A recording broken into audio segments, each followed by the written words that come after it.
Pasangan calon wali kota Palopo nomor urut 4 Naili Ahmad Syarifuddin menang telak pada pemungutan suara ulang atau PSU Pilkada Palopo.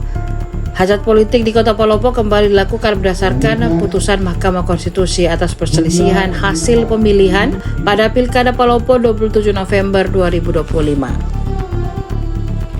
Dari seluruh suara sah tersebut, paslon 4 Naili Ahmad Syarifuddin unggul dibandingkan paslon lain. Mereka berhasil unggul di 9 kecamatan yang ada di Kota Palopo dengan perolehan 47.349 suara.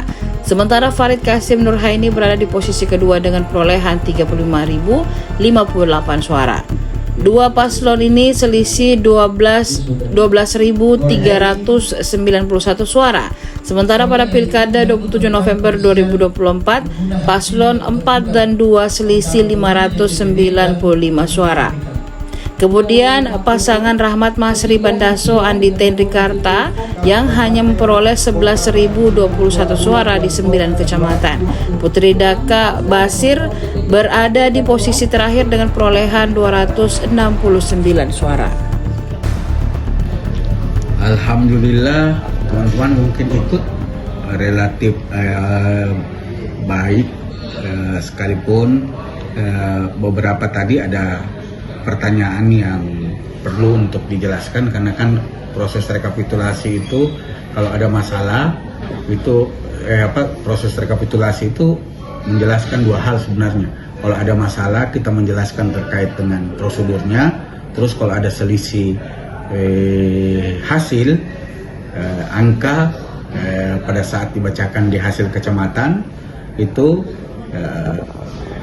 langsung dilakukan pembetulan kalau ada kesalahan terkait dengan hasil data yang dipaparkan oleh teman-teman kecamatan.